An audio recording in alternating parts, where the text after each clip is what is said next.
चौदहवीं किस्त। तुम्हारी शक्ल अम्मी से बहुत मिलती है वसीला। मेमूना उसकी थोड़ी पर हाथ रखकर चेहरा ऊंचा किए उसे मोहब्बत भरी नजरों से देख रही थी। हमारे बाबा का रंग गंदमी सा था, लेकिन अम्मी इतनी सफ़ेद थी कि गाल हमेशा सुर्ख रहते थे।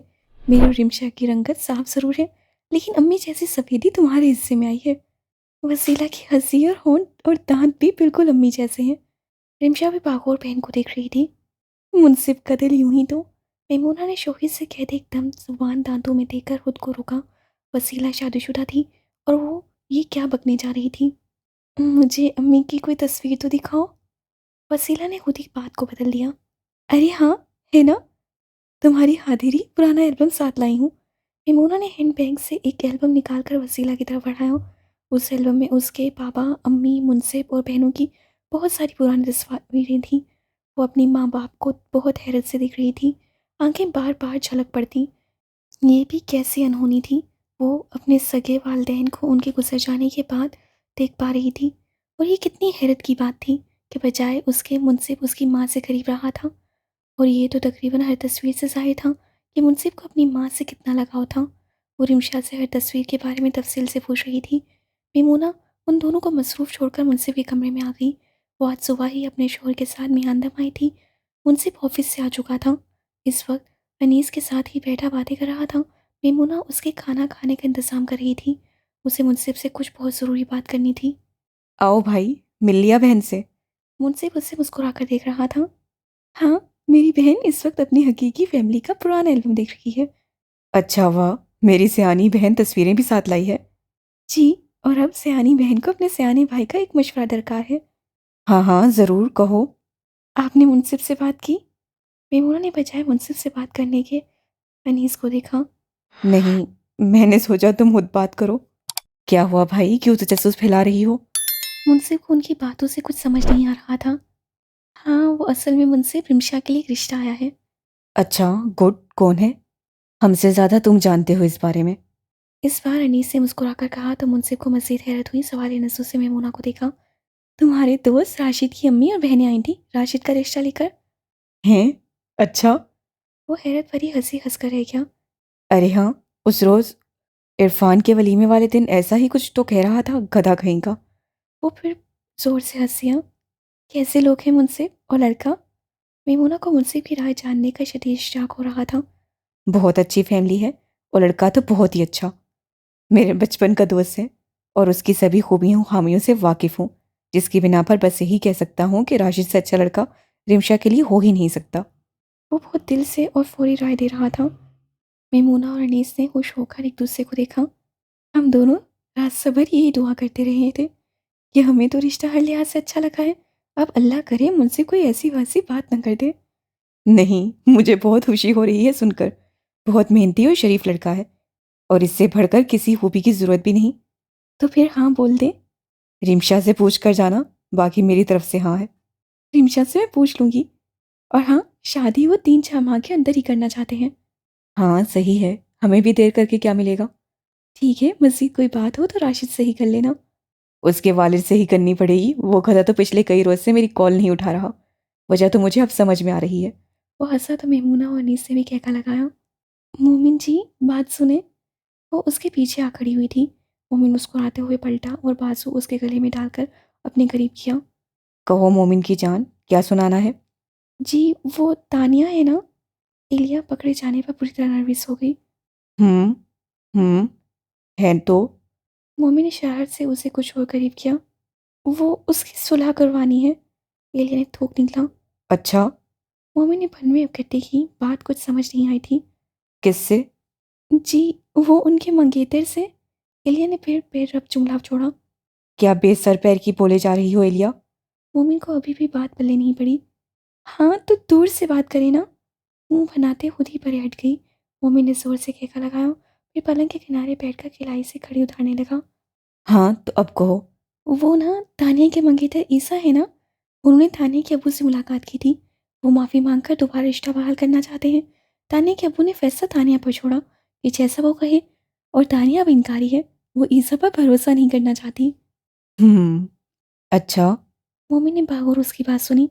लेकिन मुंशी भैया ने बताया कि ईसा उन्हें बराबर कॉल करके सुलह पर आमादा कर रहा है। वो चाहता है कि किसी तरह एक बार तानिया से रूबरू बात हो जाए। हम्म, समझ गया।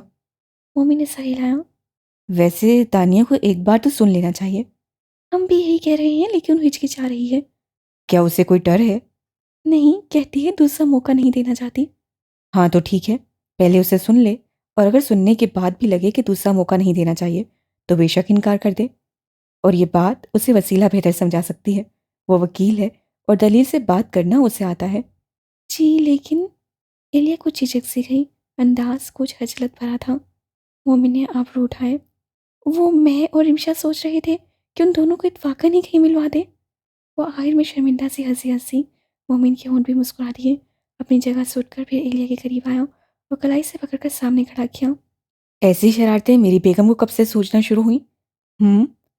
उसे मुस्कुराते शौक नजरों से देख रहा था। एलिया ने छीम कर लब दांतों में दबाए। आपसे ही सीखा है। वाह, सीधे मुझ पर इल्जाम। वो कैसे? उस रोज आप मुझे तानिया को उनके घर छोड़ने के लिए साथ ले गए और उसे ड्रॉप करने के बाद पार्क ले गए थे। वहां बेंच पर बैठकर जब हमने बातें की थी, वो सर झुकाए शर्मा कर याद दिलाने लगी। तुम्हें अच्छा लगा था? वो उसे अपनायत भरी नजरों से देख रहा था। बहुत अच्छा। उससे बल्कि झपकी। पार्क का बेहद पुरसुकून माहौल, बादलों भरी दोपहर, परिंदों का शोर, ठंडी हवा, आपकी बातें। दिल चाहता है मोमिन जी, ऐसे पल रोजाना ही कुछ देर के लिए हमारी जिंदगी में आया करें। यार सच कहती हो। मोमिन ने उससे अपने करीब किया। ऐसा करने से ना जाने क्यों अंदर तक सुकून भर जाता था। एलिया की आसपास मौजूदगी मोमिन के लिए एक नेमत, एक तोहफे से कम ना थी। मेरा भी बहुत दिल चाहता है, लेकिन ये रोजाना का मामूल, जिम्मेदारियां, बखेड़े, अपने लिए वक्त कहाँ देते हैं। ऐसे में मुझे अपने कमरे में आना भी मैसर हो जाता है, तो इसे भी अपने लिए नेमत तस्वर करता हूँ। सोचता हूँ शुक्र है हमें ये पनाहगाह मैसर है, वरना दो मासूम पंछी आखिर करते भी क्या। वो आखिर में हंसा था। बात को कहाँ से कहाँ ले जाते हैं। तानिया और ईसा का बताए ना। ठीक है, मैं मुनसिफ से बात करता हूँ। जी। वो सर हिलाते जाने के लिए पलटी, लेकिन मोमिन ने बाजू से पकड़कर रोका। एलिया ने ताज्जुब से नसें उठाई। शाम को तैयार है ना? आज हम चलेंगे ठंडी हवा खाने और परिंदों के नगमे सुनने। हम्म। वो मुस्कुराकर बाहर निकल गई। अरे गम्बा, जल्दी निकाल, चलाएगी क्या? शहनाज बेगम ने हुमारा के सर पर थप्पड़ लगाया। वो डर कर फौरन तंदूर पर झुकी। शहनाज इस दौरान चंगेर में रखी गर्म रोटियां गिनने लगी। छोड़ें ये सब, जल्दी से मेरी बात सुने।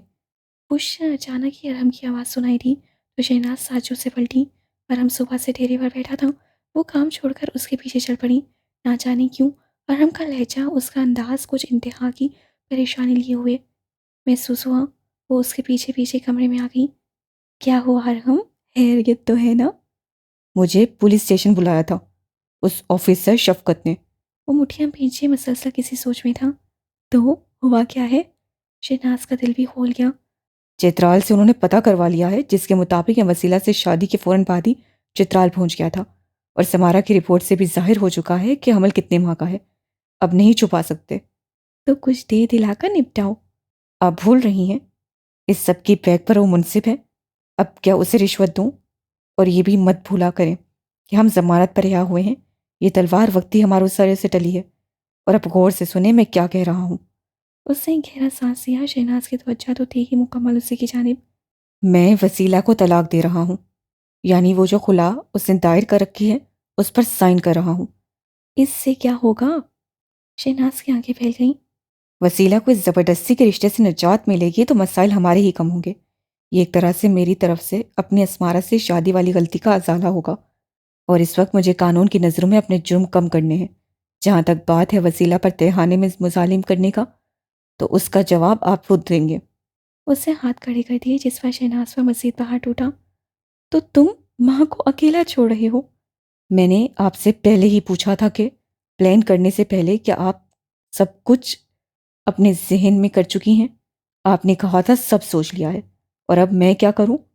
आप एक जरा सा हादसा करवाकर उसकी जान भी नहीं ले सकी। अच्छा वो छोड़ो, ये बताओ खुला से मसाइल कम हो सकते हैं? बिल्कुल हो सकते हैं। कम से कम ये मुनसिफ हमारा पीछा छोड़ सकता है। उसे ही दिलचस्पी है ना उस वसीला से, तो ठीक है, ले जाने दें उसे। हाँ तो फिर ठीक है, जल्दी निपटाओ इस हुला वाले मामले को। और आप क्या करेंगी? उसे भी मारे फांदे माँ का ख्याल आ ही गया। बस क्या कहूँगी, अपनी पगली बहन दिखाकर रिजवाना की ज़ातियाँ बताऊंगी। शायद मुझे भी रियायत मिल जाए। मुझे भी यही लगता है। अब तो जुर्म कबूल कर लेने में ही आफियत है। बहरहाल मैं खुला के पेपर साइन करके भेज रहा हूँ आज ही। वो उसी तेजी से वापस बाहर निकल गया। तुम देखना मुझसे, गुलनाज एक दिन बोलने भी लगेगी और बिल्कुल नॉर्मल लोगों की तरह बिहेव करेगी। डियर, हम बचपन से उन्हें ऐसे ही देख रहे हैं। इतना आसान कहाँ है। मुझसे कुछ ज़्यादा पूर्व उम्मीद नहीं था। जीप की स्पीड कम करते एक मोड़ काटा। वो तान्या को वापस उसे घर छोड़ने जा रहा था। आजकल वो बड़ी शिद्दत से गुलनाज का इलाज करने में लगी थी। हालांकि किसी ने भी उससे कहा नहीं था, लेकिन गुलनाज को देखकर उसे खुद ही ऐसा लगा कि इस औरत को अब तक के वक्त में ठीक से हैंडल नहीं किया गया। वो सुबह सवेरे रोजाना ही उनके यहाँ आ जाती और दोपहर तक लगातार गुलनाज के साथ वक्त गुजारती, उसे वॉक करवाने, सारा घर दिखाने, हर चीज़ के मुतालिक बात करने पर उकसाती। साथ साथ दुआएं भी जारी थीं। असल मसला ये है मुनसिब कि उनके साथ अब तक के वक्त में वैसे पेश ही नहीं किया आया गया जैसा इन मरीजों के साथ आना चाहिए। उनके केस में बिगाड़ के जिम्मेदार असल में वो आसपास के लोग हैं, जिन्होंने उन्हें समझने की कोशिश ही नहीं की। उनका दिमाग किसी शदीद सदमे के जेर असर है और जब से ये असर में है, उन्हें तभी किसी अच्छे डॉक्टर को दिखा देना चाहिए था। यकीन करो कि इनके इस हाल तक पहुंचने की नौबत ही ना आती। ये बरसों से जमूत का शिकार है, जिसे तोड़ने के लिए कभी तो बहुत मेहनत लगती है और कभी बस एक लम्हा ही काफ़ी होता है। लेकिन इनकी बदकिस्मती कि वो लम्हा बरसों बीत गए, अभी तक इनकी ज़िंदगी में नहीं आ सका। तानिया एक आह भरकर सामने देखते एकदम चौंकी। ये रास्ता उसके घर का तो नहीं था। रास्ता तब्दील है ना मुनसिब? उससे हैरत से मुनसिब को देखा। हम्म आ गया तुम्हें होश। वो मायने हेजी से मुस्कुराया, क्योंकि वो लगातार गुलनाज के मुंह पर बोले जा रही थी। तो वो हैरान हुई। जाना कहाँ है? जाना बस यहीं। उसे थोड़ा और आगे आने पर कार को एक तरफ पे रोका। तानिया ने बाहर देखा तो वो एक फैमिली पार्क के बाहर रुके थे। उसे सवालिया मुनसिब की तरफ देखा। अंदर कोई तुम्हारा इंतजार कर रहा है। उससे अब्रू उठाया। कौन? वो जरा देर को रुकी। ईसा? उससे तायद के अंदाज में मुनसिब को देखा तो लहजे में भरपूर हैरत थी। मुनसिब ने सर अस्वाद में हिलाया। हाँ, ईसा ने हमसे फेवर मांगी कि वो एक बार तुमसे मिलकर बात करना चाहता है। और हाँ, टेंशन मत लो, मैं यहीं मौजूद रहूंगा। तुम जब चाहे वापस आ सकती हो। खुद को अकेला मत समझना। मुनसिब ने इस बार संजीदगी से कहा तो तानिया ने खामोशी से मुनसिब को देखा। क्या हुआ। मुनसिब उसके चुप पर मुताज्जिब हुआ। क्या कहूँगी मिलकर? तुम कुछ मत कहो। बेहतर होगा इस मुलाकात में सिर्फ उसको सुनो और चुप रहकर जांचने की कोशिश करो। शायद तुम्हें उसकी नीयत को समझने में आसानी हो। हम्म। तान्या को बात समझ में आ गई और अब उसके लिए इस अचानक मुलाकात से निपटना भी कदरे आसान हो गया। थैंक्स मुनसिब। उसे हल्का सा मुस्कुराकर मुनसिब को देखा। वो कार का दरवाज़ा खोलकर बाहर आ गई। एक दो मरतबा पीछे मुड़कर देखते बिलाहिर पार्क के अंदर चली गई। अम्मी, ये डाक से कुछ मौसूल हुआ है और नाम वसीला का लिखा हुआ है। एलिया एक लिफाफा लिए अंदर आई तो चेहरे पर कुछ परेशानी सी थी। आखिर वसीला के नाम किसने डाक भेजी होगी? वसीला के नाम? रिजवाना भी हैरान हुई। अच्छा, तुम खुद ही खोल लो, वसीला को बाद में देना। मोमिन तो अभी ऑफिस से नहीं आया और मुनसिब कुछ देर पहले ही तानिया को उसके घर लेकर गया था। ये तो। उससे सख्त हैरत से सर उठाया। रिजवाना उसी का मुंह तक रही थी। बोलो भी एलिया, क्या है? अम्मी, ये अरहम की तरफ से तलाकनामा। उन्होंने आप ही के औला के पेपर साइन करके उन्हें आज़ाद कर दिया है। अच्छा? रिजवाना कतई बेयकीन थी। बात अगरचे खुशी की थी, उनकी बेटी के सर से एक बहुत बड़ी बला टली थी, लेकिन जान के दुश्मनों की तरफ से ऐसी उम्मीद का मिलना फितरी सी बात है कि कुछ खटका सा देता है। क्या हुआ? कौन था दरवाजे पर?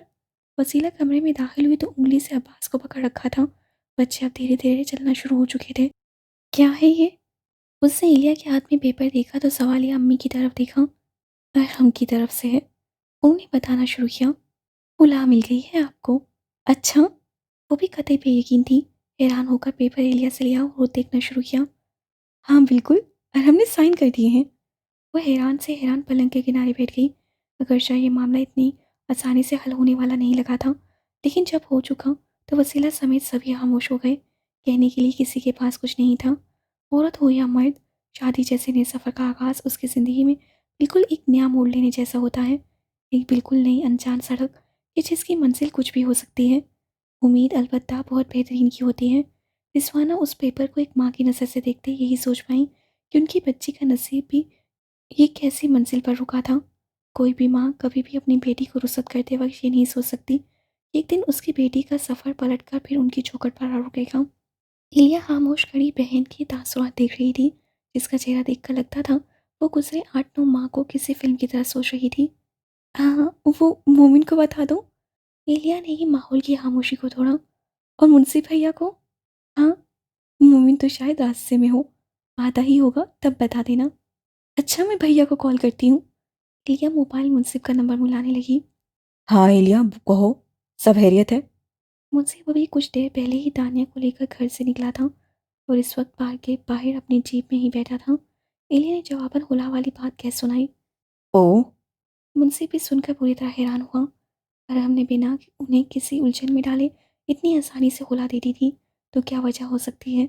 उस सोच में पड़ गया। वसीला को बताया? जी, आप ही ने खुद देखा है पेपर?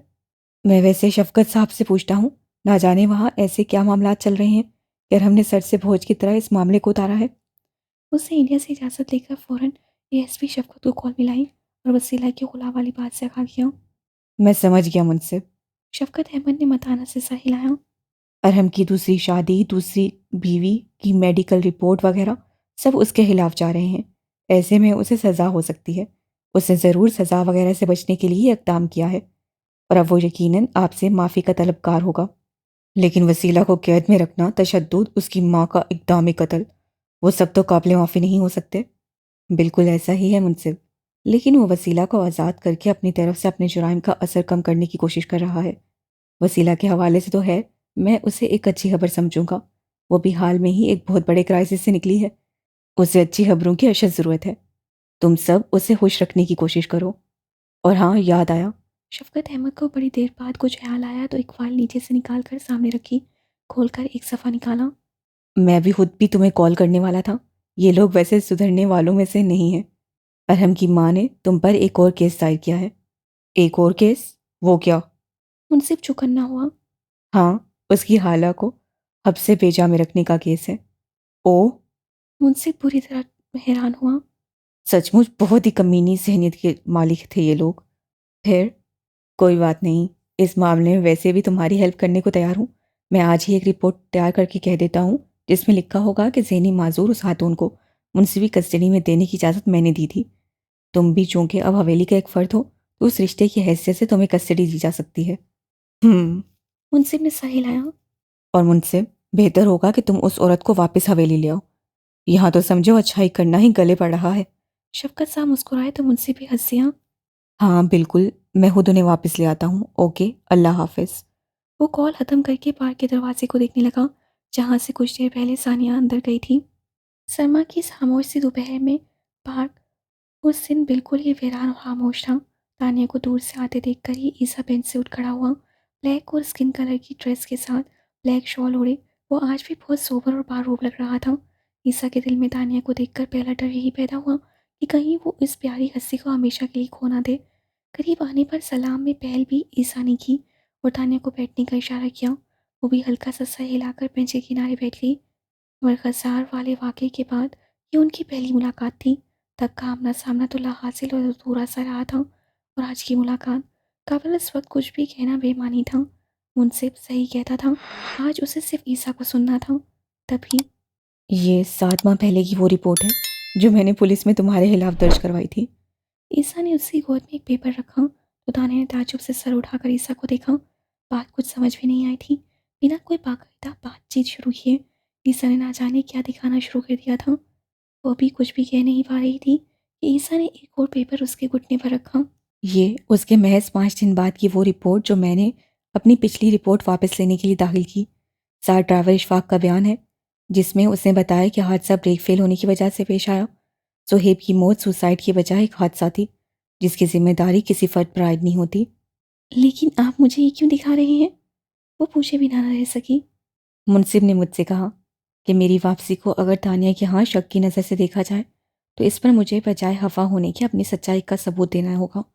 ये रिपोर्ट्स चूँकि कई माह पहले की हैं और तारीख के साथ मेरे पास मौजूद थी, तो सोचा आपको दिखा दूँ। मेरा इरादा कतन किसी बदले वगैरह का नहीं है। जो मैंने आपको बताया वही असल सच है। ये और ये पेपर्स इसका सबूत। आई एम सॉरी ईसा।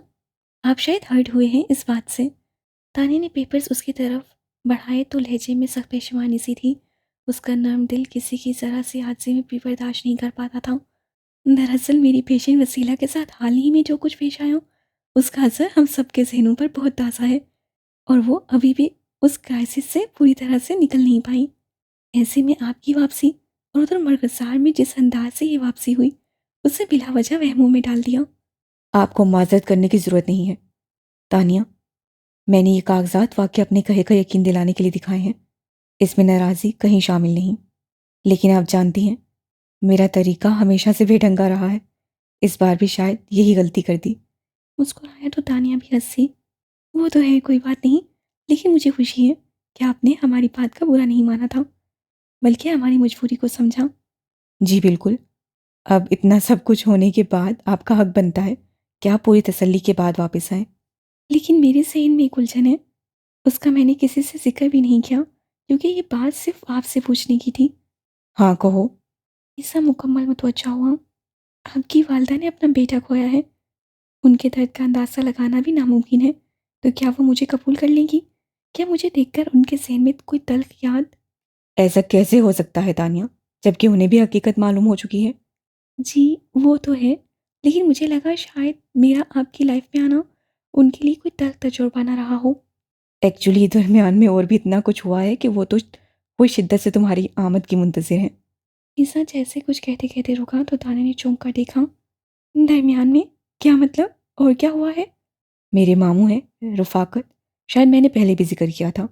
उन्हें बमा उनकी फ़ैमिली के मैं अपने यहाँ लाया था। यूँ समझ लो कि अम्मी के कहने पर ही उनके भाई को अपने यहाँ सेटल किया। वो मामू अपनी बेटी मुझसे ब्याहना चाहते थे। हमने वैसे कभी उनकी मर्ज़ी को ज़्यादा अहमियत नहीं दी थी। लेकिन तुमसे मेरी मंगनी के बाद उनका गुस्सा काफ़ी खुलकर सामने आया। मैं अब तक के वक़्त में उनको निहायत बेसर इंसान समझता रहा।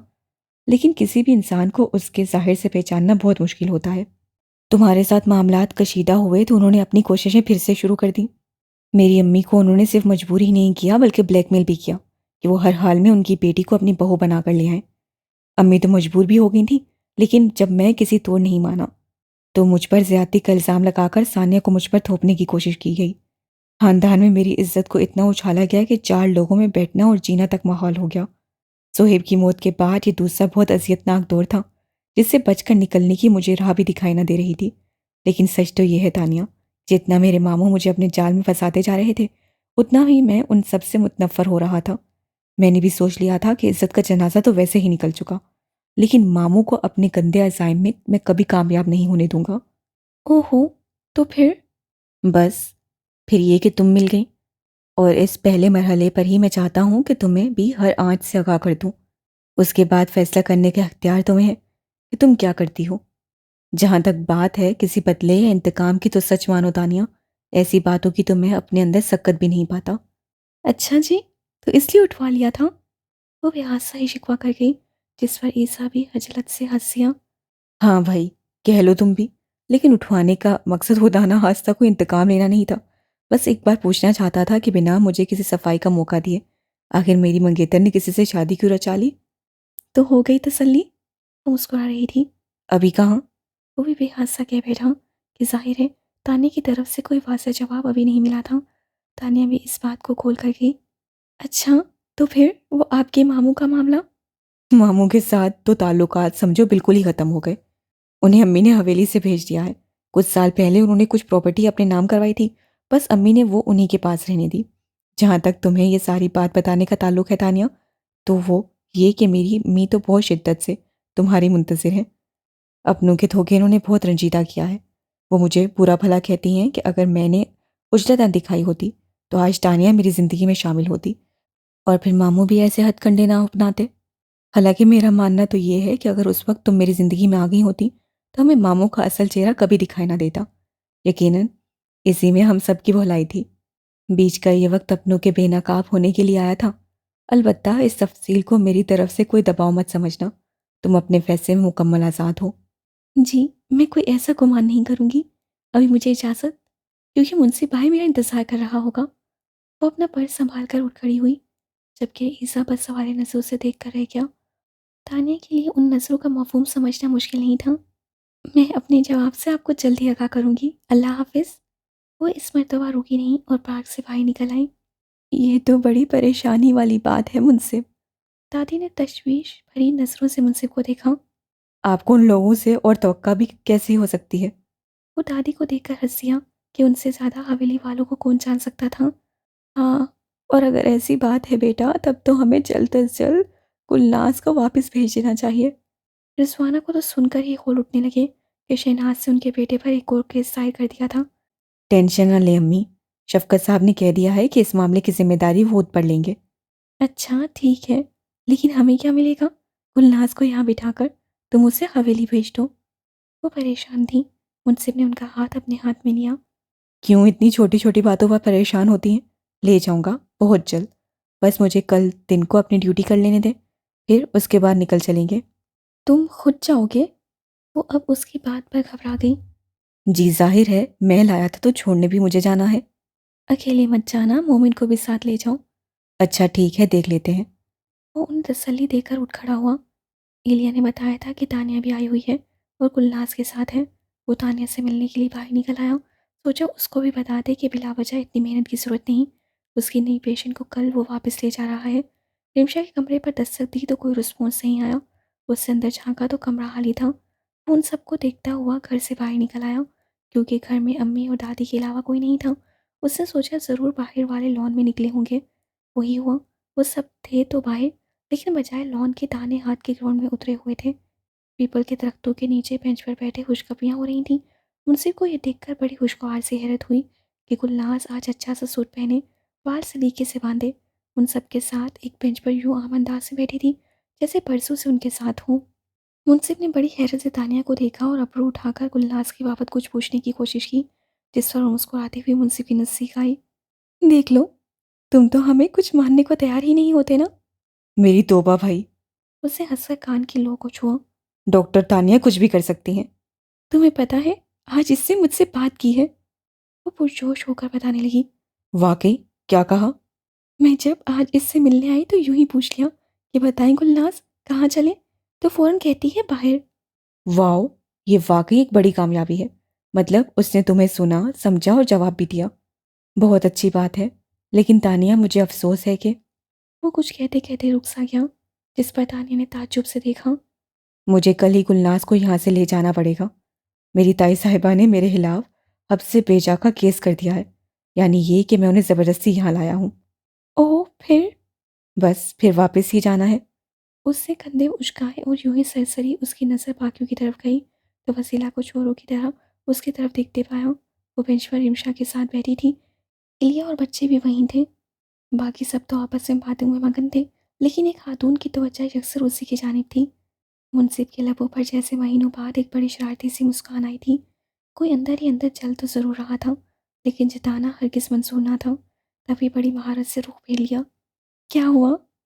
तानिया ने उसकी हंसी को हैरत से देखा। गुलनाज की बात करते करते मुंसिफ की तवज्जो ना जाने कहाँ भटकी थी। तानिया ने जब पलट कर देखा तो सभी को आपस में मसरूफ पाया। हम्म। वो उसी मुस्कुराते चेहरे के साथ तानिया को देख रहा था। कुछ नहीं। कुछ तो है, खैर। वो भी मुस्कुरा रही थी। मुंसिफ से मज़ीद कुछ नहीं बोला क्या? पिंक सूट वाली की तवज्जो ने उसे बाकी हर बात भुला दी थी। आज एक मुद्दत बाद उसका दिल चाह रहा था कि वो फुर्सत से वसीला को देखे और उसके घूरने को भी खातिर में न लाए, क्योंकि अरहम नाम की दीवार बेलहार मसमार हो चुकी थी। अब तो वसीला भी उसे रोक नहीं पाएगी। हाँ, लेकिन अभी ये रास्ता थोड़ा तवील और पेचीदा था। सुबह की नमाज पढ़कर तस्बीहात और तलावत हाजरा बेगम और रिजवाना दोनों का मामूल था। गुलनाज भी इन दिनों चूंकि उनके कमरे में थी, तो उन दोनों ने खामोशी और तानीम तारीकी में सारे अमल अंजाम दिए। सुबह की हल्की रोशनी अब खिड़की से आना शुरू हो गई थी। रिजवाना ने एक नज़र गुलनाज की तरफ देखा। वो आंखों पर बाजू रख के लेटी हुई थी। अम्मा, इसकी हरकत आजकल कुछ नॉर्मल इंसानों जैसी लगने लगी है ना? रिजवाना ने उसके लेटने के अंदाज को हैरत से देखा था। कहीं से न लगता था कि वो ज़हनी तौर पर बाकियों से कमज़ोर है। हाँ, मैंने भी नोट किया है। इसका उठना बैठना भी कुछ दिनों से ऐसा हो गया है जैसे इसे मालूम हो कि वो किसी के घर मेहमान है, वरना एक पागल को कहाँ कुछ समझ होती है। सब तानिया की मेहनत का नतीजा है। बहुत मेहनती लड़की है। मेरी वसीला को ठीक करने में भी उसने कैसे जान लगा दी थी।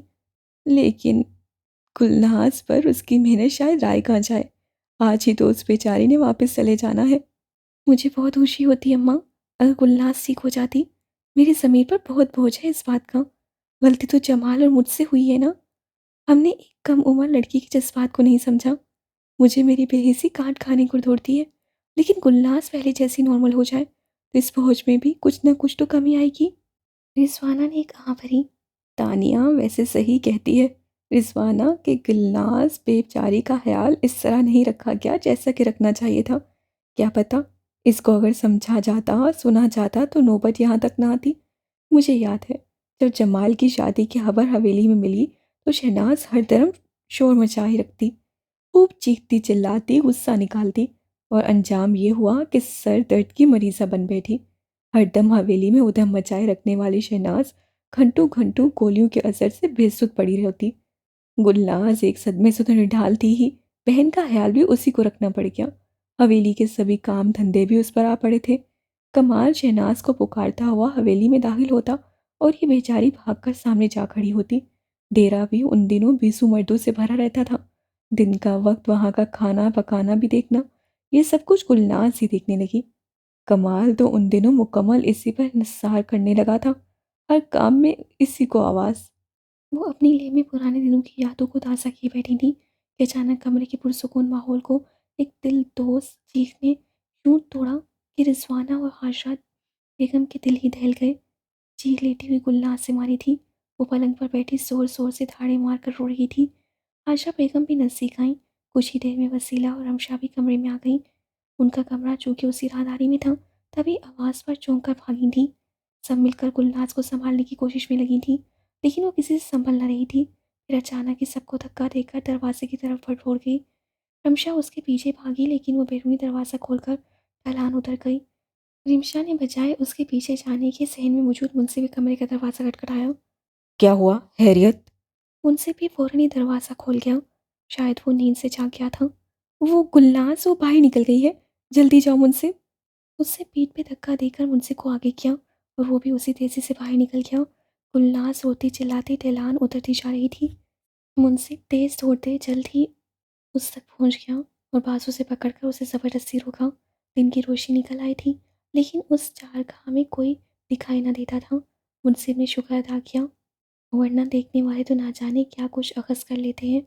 वो गुलनाज को बाजू से खींचकर पीछे लाने लगा।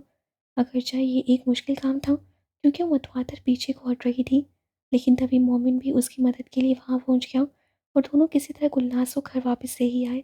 लेकिन गुलनाज की हिचकियाँ कम होने में नहीं आ रही थीं। मोमिन और मुंसिफ ने उसे मुंसिफ के कमरे में ला बिठाया था, क्योंकि वही दरवाजे से सबसे करीब था, और वो नीचे कालीन पर बैठकर एक मरतबा फिर रोने लगी थी। मालूम नहीं उसे अचानक क्या हुआ था। आशा बेगम सबसे ज़्यादा हैरान थी, क्योंकि उन्होंने अपनी ज़िंदगी में कभी गुलनाज को इस तरह रोते नहीं देखा था। वो तो बस पगली थी और ऐसी उटपटांग हरकतें ही करती थी। इतनी शिद्दत और इतनी दर्द से रोना तो शायद उससे आता ही नहीं था। रिमशा ने तानिया को भी कॉल कर दी थी, हालांकि मुझसे मना करता रह गया कि इतनी सुबह उसे तकलीफ़ देना ठीक नहीं। ऊपर से सर्दी भी इतनी शदीद थी, उसे लगा गुलनाज अपने आप ही चुप हो जाएगी। लेकिन तानिया ने कहा वो अभी पहुंच रही है, और वो कुछ ही देर में वहाँ आ गई। उसके आने तक सब वहीं सहन में ही पहरा देने के अंदाज से मौजूद रहे, ताकि वो दोबारा ना भाग जाए। लेकिन तानिया जब कमरे में गई तो सब भी यहाँ वहाँ बिखर गए। तानिया के साथ गुलनाज को उन्होंने हमेशा ही मुतमिन देखा था।